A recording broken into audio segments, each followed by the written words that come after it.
Tov, Shana Tova, everyone, Kativa Tova, a good writing in the book of life, a good new year, please God, a sweet, sweet new year. Okay, so I want to make sure everyone hears me nice, loud, and clear. Apparently last night it was maybe it wasn't loud enough. It's a rare moment for me. I'm usually just loud enough, so I'll speak a little more clearly, a little more loudly. Hopefully everyone can hear us.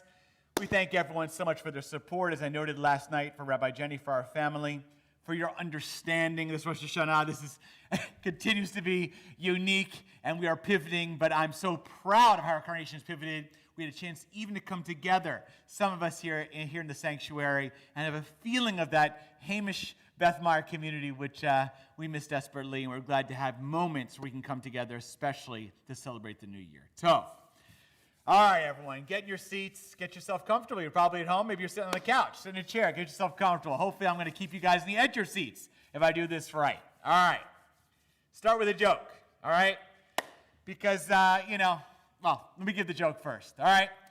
There's a priest, there's a minister, there's a rabbi, all right? And a person asks each of them, when is a fetus viable? Okay, this is not a political joke, don't worry, all right? When is a fetus viable? The priest says, fetus is viable according to our understanding of religious teaching and doctrine at conception. That's what the priest says. The minister says, when is it viable? Well, we believe that when the fetus is actually able to live outside of the womb, that's considered viability. Go to the rabbi. Rabbi, when is the fetus viable in your opinion? And the rabbi says, when she graduates from medical school. Okay? But I can't hear you laughing, but I'm still going to get that one there. All right. What's the point of that joke? Okay? Is that we in the Jewish community, there is no doubt about it, we value education.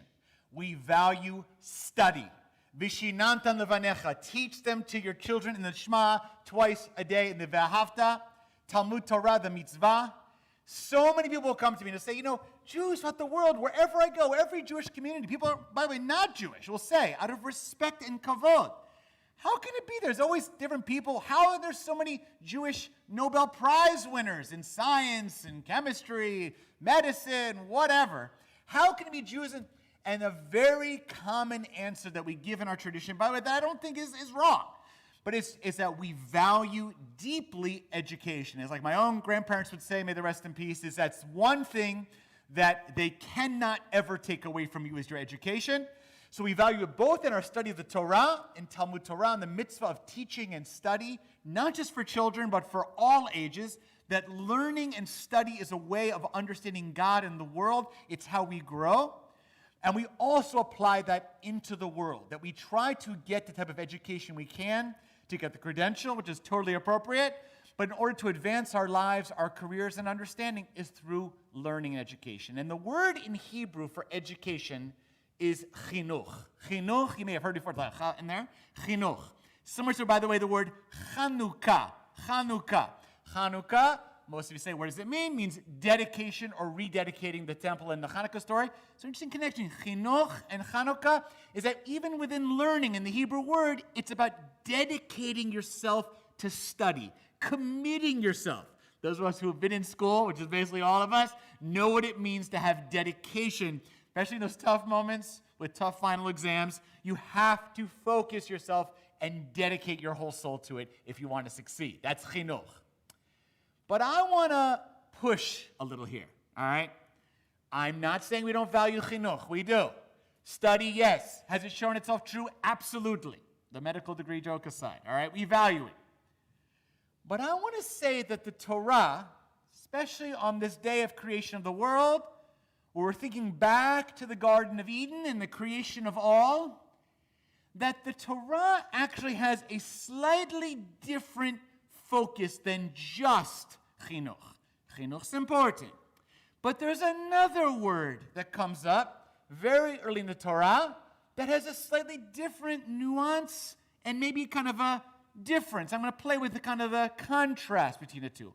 Chinuch, learning, it's inherited learning. It's what people pass on to you, and then you apply. You take what you learn and apply it into your life, into your career, into your profession. The other word is da'at. Dalid Ayin Tav. Da'at. Da'at is knowledge. So knowledge versus education. Many people say, well, they sound the same thing. They're more or less similar in a dictionary or a synonymous. We got a thesaurus. It's true. But the Torah definitely puts a different spin on the word dad. Dad means knowledge. The Hebrew word yodea. In fact, those Star Wars fans out there, and I know a lot of them are out there, know there's a very wise character that has a lot of knowledge, and he passes on that knowledge, that small little kind of goblin guy, Yoda. Where did Spielberg and George Lucas and all the get it from? Yodea, dad. Go Google it up. Their understanding of this is they chose that name of a wisdom character based on the Hebrew word yodea and dad, of knowledge. And knowledge is something, it's a remarkable kind of word, dad, because it, I'm going to explain in a moment how it comes from the Torah, but just kind of push it a little differently, is the Maimonides, the great Rambam, who's a physician and also a great rabbi. And we are so grateful for, particularly as our healthcare workers, want to make it noted this year, particularly had the greatest healthcare work. In fact, Maimonides, numerous hospitals are named after Maimonides, medical institutions in Israel, Rambam Hospital in Haifa. And there's a prayer that Maimonides has about his kind of medical prayer or his physician's prayer, which is often recited by many physicians of multiple faith traditions when they graduate from medical school. That's how well known Maimonides was. Maimonides had a theological idea that to know God, to have da'at, as he called it, knowledge, is to know God's creations. Maimonides believed, if you study Maimonides, that you actually can't understand God. God is too vast, different, impossible to fully grasp. All we can know is what God created. Therefore, he said, to have knowledge of God, da'at, you have to know everything you can about God's world. So that's why Maimonides saw himself as a physician as not being separate from his religious life. It was part and parcel of religious life because the more he knew about the human body, as he understood created by God, the more he, so to speak, kivyachol, knew God, God's self. And Dad has this idea of fullness, of knowing all, or the striving to know all. Not just Maimonides' idea, but it comes up in Genesis as well. Some of you know in that famous story with Adam and Eve, in the very beginning, it says, and there's two versions of the story, some of you know it really, really well, but in one of the versions, when Adam and Eve have sexual relations to have the first children of Cain and Abel, the specific verb used for Adam and Eve to have relations with one another as a couple is Adam yada et Chava. Adam knew Eve. And that is understood in the Torah, comes up many, many times. To know someone is to have a complete, whole connection. Is to kind of fill in the gaps, to have another person to which you feel so close and intimately connected in loving connection that you are, in a sense, only partial till you're with this person and you are whole. So that is one sense of kind of understand the world in its fullness, according to Maimonides. That, according to Adam knew Eve, adds this idea of whole connection, fullness, shlemut, everything in connectedness to other people. And then there's one more piece of dot I want to throw in there early in Genesis, which tells us one more piece, one more nuance why da'at is so special, knowledge. It says in the Garden of Eden, and again, I'm sure you guys know this story from religious school or reading the Torah yourself, and maybe even from your kids. In the beginning, God created the earth, the Garden of Eden, put Adam and Eve, but says, specifically to Adam, there are two trees you should not eat from. One is Eitz HaChaim, the tree of life, which they don't. And one is Eitz Hadat Tov V'Ra. Again, that word dat, knowledge. The tree of knowledge of good and evil. And I won't tell the whole story here because you know it. There's a snake involved. There's an apple as interpreted. They eat of it, Adam and Eve. They end up getting that da'at, that knowledge of good and evil. And God accepts that, doesn't necessarily elate it about it, but accepts it, and kicks Adam and Eve out of the Garden of Eden, basically to go into the world. God basically says, look, in a kind of powerful way, and a lot of us who are parents can understand this, that God would have preferred, possibly, that human beings do not know the fullness of good and evil, maybe only good things. But God understands that since they've bitten of the apple, and since they know this, knowledge of good and evil, they now will be able to have full dot, not just of the good things, but also of the bad things in the world. And God sends us out into the world. Doesn't destroy us, doesn't destroy the world that time. Doesn't tell Adam and Eve they can't go into the world. In fact, God says, go out into the world, by implication, and have that dot, have that knowledge of good and evil. So let's be clear then.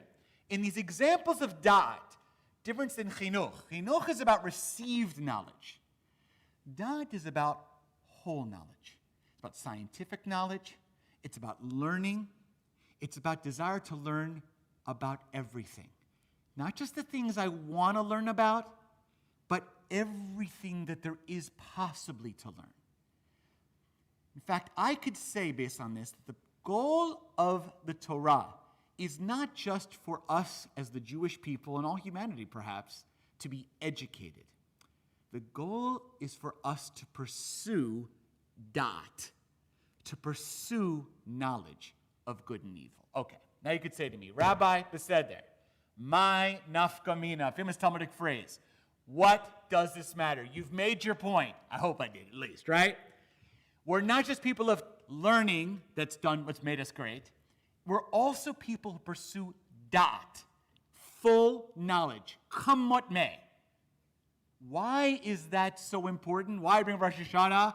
Why are you saying that? What is the import? What's the practical difference if you say what makes us and has built us and supported us and helped us thrive as a people is our pursuit of knowledge as opposed to pursuit of education? What do you mean? Well, let me give you some examples, because pursuit of knowledge is not just about learning about the good things, it's learning about everything. Let me give you an example that happened in my own personal life. I'll never forget when I was in high school. So when I was in high school in 10th, 11th grade, we had a special Hebrew high school class with my rabbi growing up in Maryland. And the assignment for that particular section of the class was to read the book Night by Elie Wiesel, Alav Shalom, the Holocaust survivor. I imagine many, if not all of you, have read that book. If you haven't, you should. It's a relatively short book, but it tells really the darkest, saddest, most tragic, horrific moments of his experience of the Shoah, of the Holocaust, specifically Auschwitz and Birkenau. He goes into great detail, but giving specific examples that are so searing that they're unforgettable. Well, I remember early on in that book, as I was learning in a more mature way as a teenager about the Holocaust, about the Shoah, and I'm reading the book and reading all the parts that are stomach churning and they caused tears. It was anxiety. I mean, obviously, like anyone else. But I noticed a word in German that I didn't understand. From context, I kind of got it. So I went to the rabbi. I said, Rabbi, there's a word here called Sander Commando, describing a group of people that are in Auschwitz whose job is, after Jews, our people, have been killed and cremated, to take the remains and bury them. And other times to clean the crematoria. And to go in other places where Jews were shot and put into ditches to go and take our people and bury them in that way. To do all kinds of, I don't know what you call it, housekeeping tasks around these death chambers. I said, but Rabbi, it appears to me, if I understood this, the Sander Commando were Jews. These, if I'm correct, are Jews that not only did these tasks, but they got rewarded for them. They got sometimes more food rations. They got slightly better sleeping quarters. Is that right? Were there actually Jews who in any way assisted in this process? The rabbi pulled me aside and he said, listen, Shanakin, listen, little sweet one, sweet kid. This is a moment where you have to grow up. The truth of the matter is, the Sander Commando, they were Jews. That were Jews that actually the Nazis threatened with death. And the Sander Commando, many of them had different ideas of why they participated. Some of them because they simply wanted to save their own lives in a place of ultimate death. Some because they thought they could use their power in that position to try to save other Jews or save their family members.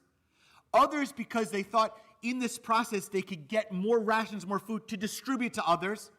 So they use it kind of in a surreptitious way, showing maybe the Nazis, so to speak, that they were somehow helping, but really cheating.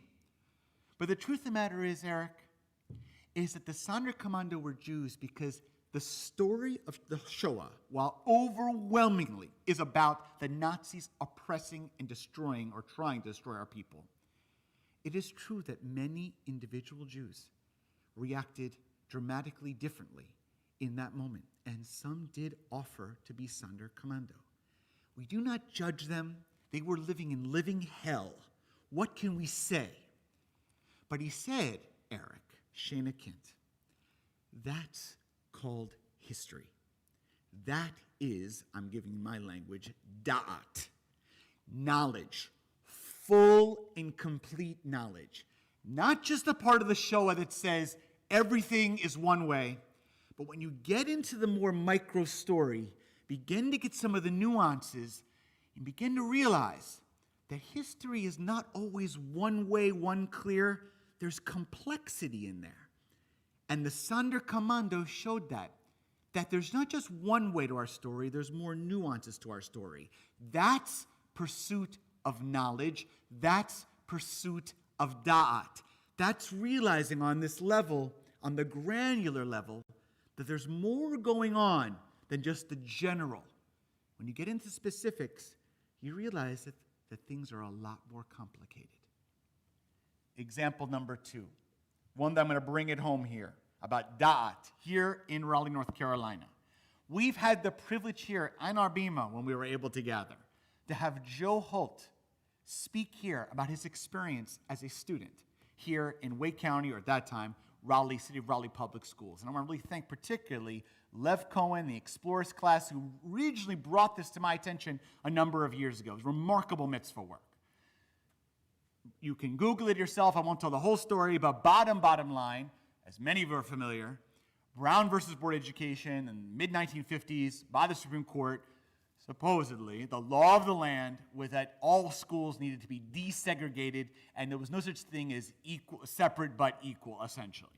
But as we also know, many states across the country, sadly, and especially in the South, resisted that Supreme Court decision and tried to push back against it or delay it as long as possible.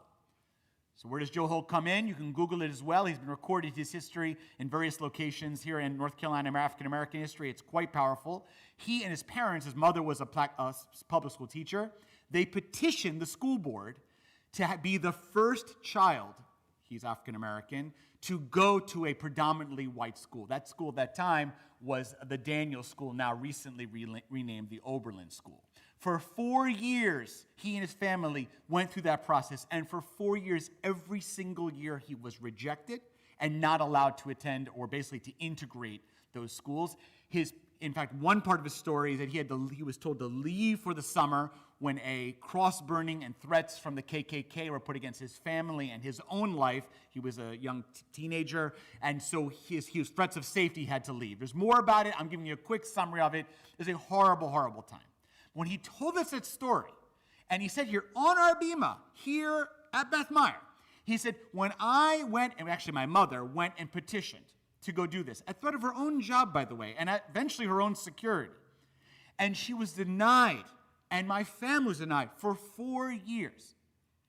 Do you know who the person was who rejected our claims, who met with my parents, listened, but pushed off Brown versus Board of Education here in North Carolina? No, who's that?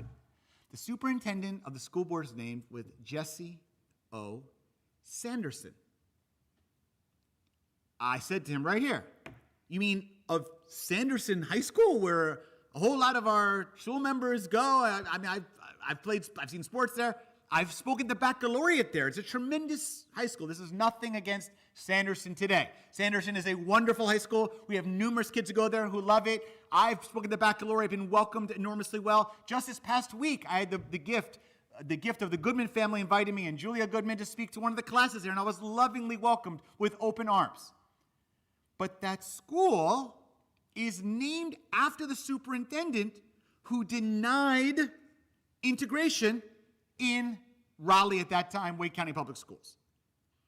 Now, before you come at me to the, we can't change all the names. I'm not talking about changing names yet. I'm not talking about doing anything else than saying we as Jews in the Torah, we are in the pursuit of da'at, of knowledge, of complicated knowledge. There may be a lot of reasons why Mr. Sanderson chose, beyond just being racist, chose to deny Joe Holt and other students to integrate those schools. There might be reasons. I don't know what they are. I don't know the history. I Googled around. I couldn't seem to find any definitive history. Someday will be written by one of our yeshiva buchers here, Beth Meyer someday perhaps. There might be some complexity around the story. Before we jump to the renaming question, which is right in our society alive right now, first, we just need da'at, whole, complete knowledge. That is what makes our Torah great. That's what makes our people great, is that we pursue da'at. And once you have da'at, then that leads you to certain actions, undoubtedly, which could include renaming things. But what we believe in is not just pursuit of chinuch, of education, but pursuit of whole knowledge. Not just the good part, but also the more challenging part. And that leads me to the third example I want to give.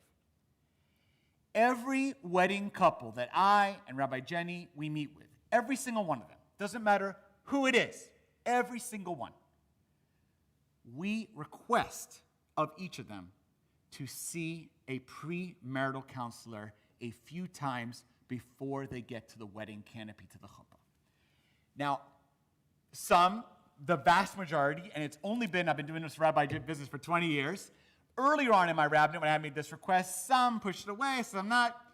Today, many, many, many more just accept it off the spot. There's a greater comfort with seeing therapists, with seeing marital counselors.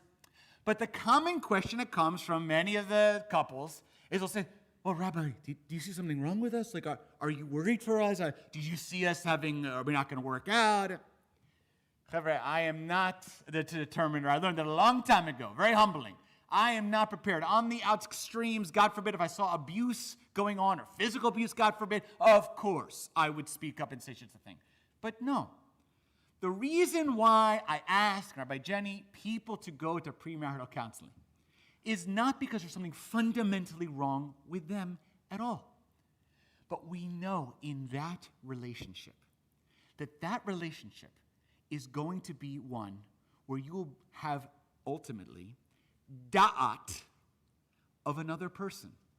And that person's going to have da'at, whole knowledge of you. Not just the good parts, not just on your good days, not just when you're feeling good, but the parts that are more complicated, the parts that you might be more hidden, maybe even the parts you yourself don't see clearly, but your partner's going to see them very clearly. Going to a marital counselor is simply setting the table to have some early conversations with a therapist to talk about some of those things. Every couple eventually has a disagreement. Every couple has to work out their finances. Every couple has to work out what their family dynamic is going to be, what they want to do, whether they wish to have children, etc., what Jewish life will be like. We can go down the list, how their schedule will be, who's going to take care of responsibilities. Every single couple. So why not begin that with an opportunity to know that there will be challenges, not necessarily their fault, but challenges and learning and growth. Why not start that in a setting with someone who's professionally experienced to help you to grow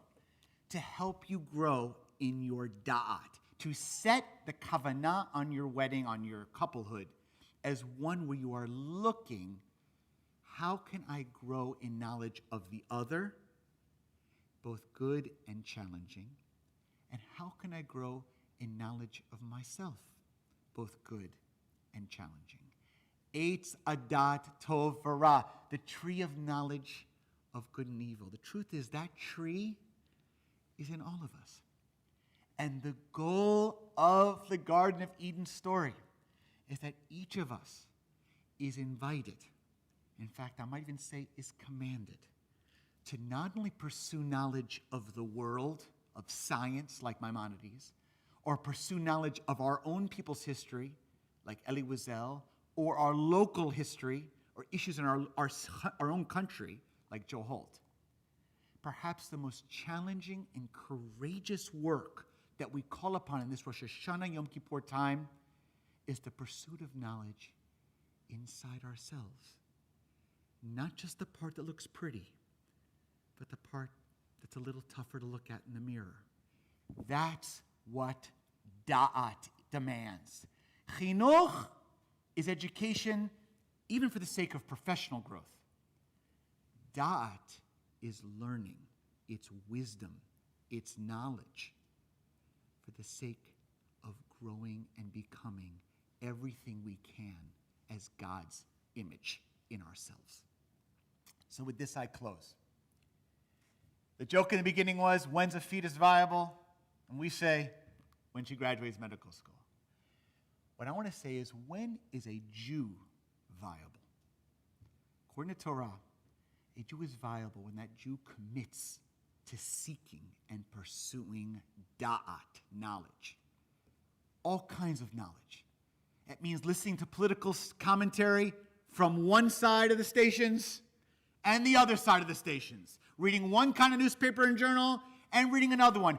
Talking to one friend about ideas about life and one with completely ideas. Talking to one rabbi who has one set of opinions and another rabbi who has all the right opinions. That's pursuit of da'at. That's what our people offer. When people say, why is it Jews are so successful in learning and growing? It's not just chinuch. It's not just about this up here per se.